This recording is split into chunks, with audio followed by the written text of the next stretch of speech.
नमस्कार, आदाब, सत श्री अकाल। मैं जुगल गांधी। आज क्राइम स्टोरी में बात अलवर की। इसमें आज बात करेंगे गो तस्करी और गो कशी की।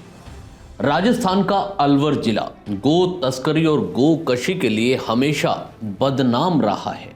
यहां अनेकों बार गो तस्करों और गो रक्षकों और पुलिस के बीच मुठभेड़ की घटनाएं भी सामने आई हैं। यहां तक कि गो तस्करों के शक में रकबर खान और पहलू खान की भी हत्या हो गई थी, जो पूरे देश में सुर्खियां बनी थी। अब एक बार फिर अलवर सुर्खियों में है। मामला गो कशी से जुड़ा है। हाल ही में नया जिला बने खैरथल तिजारा के किशनगढ़ बास थाना क्षेत्र के रूंद गिदवाड़ा के जंगलों में खुले में दुकानें लगाकर गाय का मीट, जिसे बीफ कहते हैं, वह बेचा जाता है। यहाँ रोजाना करीब 15 से 20 गायों को काटकर उसका मांस बेचा जाता था। बताते हैं गोरख धंधा पिछले कई सालों से यहाँ यह चल रहा था। इस मामले को उजागर किया अलवर दैनिक भास्कर की टीम ने। उन्होंने अपनी जान हथेली पर रखकर वहां का पूरा स्टिंग ऑपरेशन कर सबकी आंखें खोल दी। सामने आए वीडियो में देखा जा सकता है कि यहां खुले में दुकान लगाए बैठे विशेष समुदाय के कुछ लोगों द्वारा गाय का मांस काटा जा रहा था। गाय की खाल उतारी जा रही थी और तोल तोल कर इस मांस को बेचा जा रहा था। यह खबर सामने आने के बाद पूरे प्रदेश में हड़कंप मच गया। जयपुर से रेंज आईजी उमेश चंद्र दत्ता भी किशनगढ़ बास पहुंचे और घटना स्थल का भी उन्होंने मौका मुआयना कर लापरवाही मानते हुए एसएचओ सहित 4 पुलिस कर्मियों को निलंबित कर पूरे थाने को ही लाइन हाजिर कर दिया। इसके बाद वन एवं पर्यावरण मंत्री संजय शर्मा भी किशनगढ़ बास पहुंचे और रूंद और गिदावड़ा के बीहड़ों में करीब 1 दर्जन गायें बंधी हुई उन्हें मिली, जिन्हें छुड़ाकर गौशाला भिजवाया गया। संभवतः इन गायों का भी कत्ल होना था, जो वन मंत्री के पहुंचने से उनकी जान बच गई। यहां एक और भी सवाल खड़ा होता है। वन मंत्री से एक दिन पहले यहां रेंज आईजी के साथ खैरथल तिजारा जिला एसपी डीएसपी सहित विभिन्न थानों के एसएचओ के साथ ही भारी पुलिस बल भी मौके पर गया था, लेकिन उन्हें कोई गाय तक नजर नहीं आई।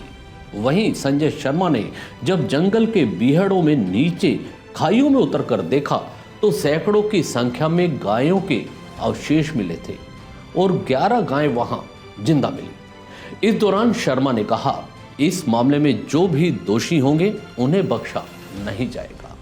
देश भगवान श्री कृष्ण का देश है, भगवान श्री राम का देश है। इस देश में गौ माता को पूजा जाता है। भोजन बनने के उपरांत, भोजन करने से पहले हम गोग्रास निकालते हैं। जो देश गाय के प्रति इतनी श्रद्धा रखता हो, वहाँ इस प्रकार की घटना होना और बहुत लंबे समय से होना बहुत दुखद और मतलब शब्द नहीं है मैं उस घटना को बयां कर सकूं। और कल जब मेरे इस घटना का संज्ञान आया तो कल हम सब लोग दिल्ली थे। माननीय मुख्यमंत्री से चर्चा हुई। माननीय मुख्यमंत्री जी ने तुरंत प्रभाव से हमारे जो आला अधिकारी हैं उनको निर्देशित किया। कल यहाँ टीम भी आई, आईजी साहब के नेतृत्व में। कल पुलिस ने काम भी किया। बहुत तरीके से दबिश भी दी जा रही है। मुलजिमान को गिरफ्तार भी किया गया है। और यहाँ मौके पर आने पर मैंने देखा कि सरकारी ज़मीन पर बहुत बड़ी तादाद में खेती की जा रही है मुलजिमान द्वारा। बिजली विभाग द्वारा, आश्चर्यजनक बात है कि बिजली विभाग द्वारा कनेक्शंस दिए गए हैं, बोरिंग हुई हैं। निश्चित रूप से कहीं ना कहीं इसमें प्रशासन की भी संलिप्तता है। और निश्चित रूप से मैं आपको विश्वास देता हूँ कि आने वाले समय में इस प्रकार की घटना की पुनरावृत्ति ना हो, उसके लिए सख्त कदम उठाए जाएंगे। जो भी अधिकारी इसमें दोषी पाया गया, चाहे वो पुलिस का हो, चाहे प्रशासन का हो, चाहे बिजली विभाग का हो, उन पे भी त्वरित कार्रवाई की जाएगी, सख्त से सख्त कार्रवाई की जाएगी। और एक चौकी यहाँ बनी हुई थी, वो किन्हीं कारणों से बंद है। अभी डिप्टी साहब मेरे साथ मौके पे है। मैंने उनको कहा है कि आप तुरंत प्रभाव से उस चौकी को शुरू करवाएं और उसमें कोई योग्य अधिकारी लगाएं, और आवश्यकता पड़ी तो यहाँ पर और पुलिस फोर्स लगाई जाएगी। और जहाँ तक गोवंश मिलने की बात है, और दुखद विषय है कि पुलिस के कल सर्च अभियान चलाने के बाद भी यहाँ 2 जीवित गोवंश मिले हैं, जिनको अभी हमने छुड़ाया है। और मैंने अभी डिप्टी साहब को निर्देशित किया है कि यदि फोर्स की आवश्यकता पड़े, होमगार्ड्स जवानों की आवश्यकता पड़े, तो एक सर्च अभियान के माध्यम से जितने भी भीड़ हैं इसमें अपने जवान जाएं। और मुझे लगता है कि कहीं ना कहीं और गोवंश यहाँ छुपाए गए हों, मुलजिमों द्वारा।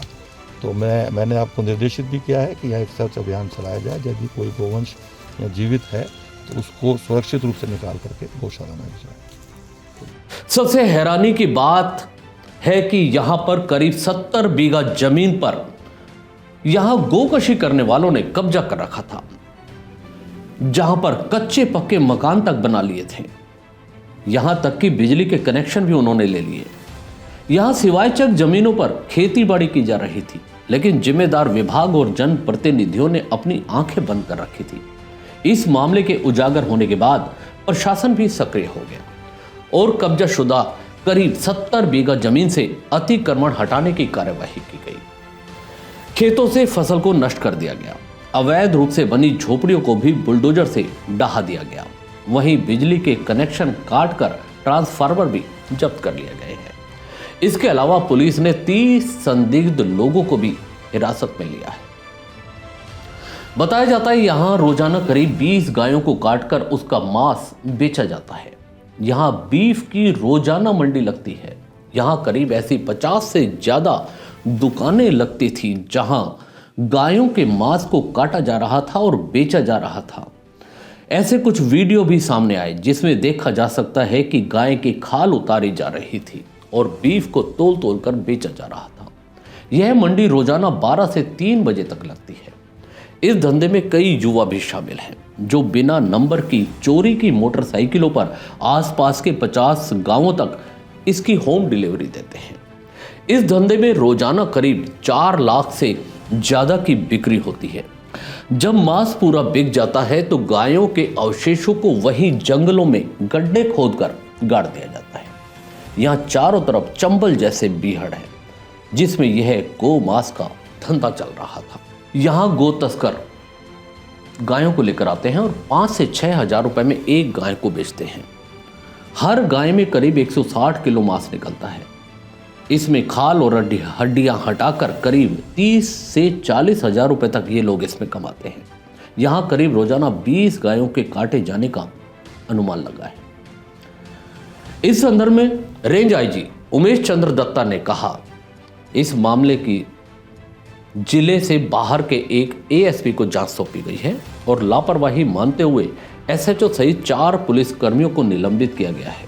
थाने के सभी 38 पुलिस कर्मियों को भी लाइन हाजिर कर दिया गया। इस प्रकरण को मद्देनजर रखते हुए आज समस्त रेंज में से लगभग 4 जिलों से जो एसपी साहिबान और फोर्सेस को लेकर पूरे के पूरे एरिया में कॉम्बिंग ऑपरेशंस किए गए हैं। काफ़ी सारे संदिग्ध लोगों को इस दौरान दस्तयाब करके पूछताछ भी की जा रही है। जैसा आपने खुद ही कहा है कि मौके से भी कई चीज़ें इकट्ठा की गई हैं जिनका वैज्ञानिक परीक्षण किया जा रहा है और इस समय भी निरंतर इसको लेकर जो रेड्स हैं और वो कंडक्ट की जा रही हैं और उसके से जो संपूर्ण ये वाली जो चीज़ है उसका ताकि उसकी तह तक जाया जा सके और इसमें लिप्त जितने भी लोग हैं उनके विरुद्ध प्रभावी कार्रवाई अमल में लाई जा सके, इसको लेकर अलग अलग टीम्स को टास्किंग की गई है और इसमें निरंतर जैसा मैंने कहा रेड्स की जा रही है। कितने लोगों को चिन्हित किया है? देखिए, गोपनीयता और ऑपरेशनल चीज़ों के कारण मैं बारीक डिटेल्स तो नहीं शेयर कर पाऊँगा। एक बार हम सारे के सारे अपने जो फील्ड के ऑपरेशंस हैं और मेरी जो टीम्स हैं वापस आ जाती हैं, फिर निश्चित तौर पे हम आपसे दोबारा बात कर पाएंगे और सारी डिटेल्स शेयर कर पाएंगे। काफ़ी सारे लोग, जैसा मैंने कहा, संदिग्ध जिनसे पूछताछ की जा रही है और साथ में कईयों को दस्तयाब भी किया गया है और अभी ऑपरेशंस चल रहे हैं। देखिए, बिल्कुल इसमें भी मैंने एक उच्च स्तरीय जांच दी गई है एक एडिशनल एसपी स्तर के ज़िले से बाहर के अधिकारी को, और अगर किसी की भी इसमें संलिप्तता पाई जाती है तो कठोर और इमीडिएट दोनों ही एक्शंस लेंगे। इसके साथ साथ जो इस क्षेत्र के प्रभारी अधिकारी थे, बूथ स्तर से लेके बीट प्रभारी, उनको मैंने इमीडिएटली निलंबित किया है। इसके साथ साथ समस्त किशनगढ़ बास थाना, जब तक ये जांच कंप्लीट नहीं होती, सारा स्टाफ लाइन हाजिर किया गया। इस पूरे मामले में अब सियासत भी होने लगी है। प्रदेश में भाजपा की सरकार पर निशाना साधते हुए मेवात विकास बोर्ड के पूर्व अध्यक्ष रामगढ़ विधायक जुबेर खान ने कहा कि इस मामले में सरकार को पुलिस कर्मियों के खिलाफ भी मामले दर्ज करने चाहिए। उन्होंने कहा भाजपा की कथनी और करनी में अंतर है, इनकी गो भक्ति दिखावे की है। 1990 से एमएलए मेरा स्पष्ट हमेशा विधानसभा के पटल पे सार्वजनिक रूप से मीडिया के माध्यम से हमेशा रहा है कि मैं गायों के हितैषी रहा हूँ और यही कारण है कि हमने पूरी कोशिश की है कि मेवात विकास बोर्ड के माध्यम से रामगढ़ में मस्ताबाद के पास ज़मीन अलॉट कराई, जिसको भी रोकी हुई है गौशाला चलाने के लिए मेवात विकास बोर्ड चलाएगा। और मैं जो निंदा करता हूँ, जितने कठोर शब्दों में ये बिरसिंहपुर किशनगढ़ एरिया में हुआ है, भारी जितनी निंदा की जाए उतनी कम है। लेकिन एक बात मैं कहना चाहता हूँ, अगर ये सरकार गौ माता के प्रति संवेदनशील है और इस तरह की गतिविधियां नहीं हो, ऐसी पनावर्तन इसको रोकना चाहती है, तो जो पुलिस डिपार्टमेंट है, वहाँ का बीट का अधिकारी है, थाने के लोग हैं, वहाँ जिनके नाम आ रहे हैं सस्पेंड करने से नहीं, उनके खिलाफ मुकदमे दर्ज कराने चाहिए। क्योंकि जब ये गोरक्षा का कानून बना था, हम भी विधायक थे, गोरक्षा के मामले है कि गो हत्या के लिए, गो तस्करी के लिए जो ले जाएगा, जो सहयोग करेगा, जो ट्रांसपोर्ट कराएगा, जो बेचेगा, जो ड्यूटी नहीं करेगा, पुलिस विशेषकर सब बराबर के जिम्मेदार हैं।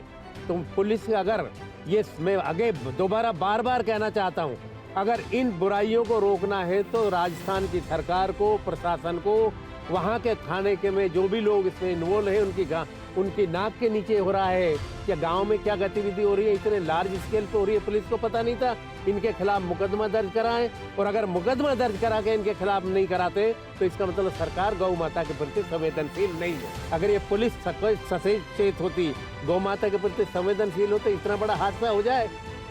गांव में मुखबर इनके होते, इनको मुखबर सूचना नहीं दे रहे थे कि जिस तरह की गतिविधियां वहाँ चल रही है। मेरा सीधा आरोप है, अगर सरकार गौ माता के प्रति हितैषी है, गौ माता की रक्षा चाहती है, तो अगर आप वहाँ पुलिस के खिलाफ मुकदमा दर्ज कर दिए, अगर दोबारा कहीं पुनरावृत्ति हो जाती है, तो मैं आपको विश्वास दिलाता हूँ कभी ऐसी पुनरावृत्ति नहीं होगी। जुबेर खान साहब, हम आपको यह भी बता दें कि यह बीफ बेचने का धंधा पिछले कई सालों से यहाँ चल रहा है। आप भाजपा को घेरिए, ठीक है, लेकिन उन्हें अभी 3 माह मात्र हुए हैं सत्ता को संभाले हुए। लेकिन पिछले 5 साल आपकी भी सरकार थी। किशनगढ़ बाद से विधायक दीपचंद खैरिया भी आप ही की पार्टी से थे, लेकिन किसी ने इस तरफ ध्यान क्यों नहीं दिया? और आरोप प्रत्यारोप ही तो राजनीति है, ठीक है। इस मामले में बनवारीलाल सिंघल ने कहा, पूरे क्षेत्र को अगर देखें तो वह काफी संवेदनशील हो चुका है, यहाँ सख्त कार्रवाई किए जाने की आवश्यकता है। उन्होंने कहा विशेष समुदाय द्वारा यह कृत्य किया जाता है। इसी क्षेत्र में मूसाखेड़ा गांव में 2005 में 3 सिखों की हत्या कर उनके टुकड़े कर दिए थे। इसलिए जो भी इसमें आरोपी हैं उनके खिलाफ सख्त कार्यवाही होनी चाहिए। हालात ये होने लगे हैं कि इस क्षेत्र में हिंदू पलायन करने लगे हैं, उनमें दहशत का माहौल है। उन्होंने इस संदर्भ में आरोपियों के खिलाफ सख्त कार्यवाही करने की मुख्यमंत्री से मांग की है। मेरा ये कहना है कि पूरा क्षेत्र वो मेवात हिंदुओं से खाली हो चुका है, हिंदुओं का 100% वहाँ से पलायन हो चुका है। हिंदू नाम का कोई व्यक्ति किसी दुकान पर नाम लिखा हुआ नहीं देखा। सारी दुकानें मुस्लिम्स की हो चुकी हैं, सारी आबादी मुस्लिम्स की हो चुकी है। सरकारी वो भूमि है, राजकीय भूमि, जिस पर लोगों ने अपने घर बना लिए हैं, बिजली के कनेक्शन भी ले लिए हैं, खेती भी कर रखी है। हजारों बीघा वो राजकीय भूमि हो सकता है, वन विभाग की हो या अन्य किसी सिवाय चक की हो। ऐसी भूमि पर लोगों ने अपनी खेती और अपना घर बना रखा है। मैं क्योंकि पिछले दिनों मैंने वो मंजर भी देखा है जब मूसाखेड़ा में 3 सगे भाई दर्शन सिंह, प्रीतम सिंह और बिरजू सिंह, तीनों भाइयों की विभत्स तरीके से 24 नवंबर 2005 को मार मार कर हत्या कर दी थी। उनको दीवारों में सर मार मार के जमीन पर पटक के और उनके साथ जिस तरह का घृणित कार्य करके विभत्स तरीके से उनकी हत्या कर दी थी। उसके बाद वो जो संदेश था वो 2005 से लगभग 18 वर्ष, पौने 18 वर्ष हो गए। इस 18 वर्ष में आप ये मान लीजिए 18.5 वर्ष हो गए। हिंदुओं से पूरा क्षेत्र डर के मारे खाली हो गया। पूरा का पूरा ऐसा लगता है जैसे कोई मुस्लिम देश में हम लोग आ गए हैं।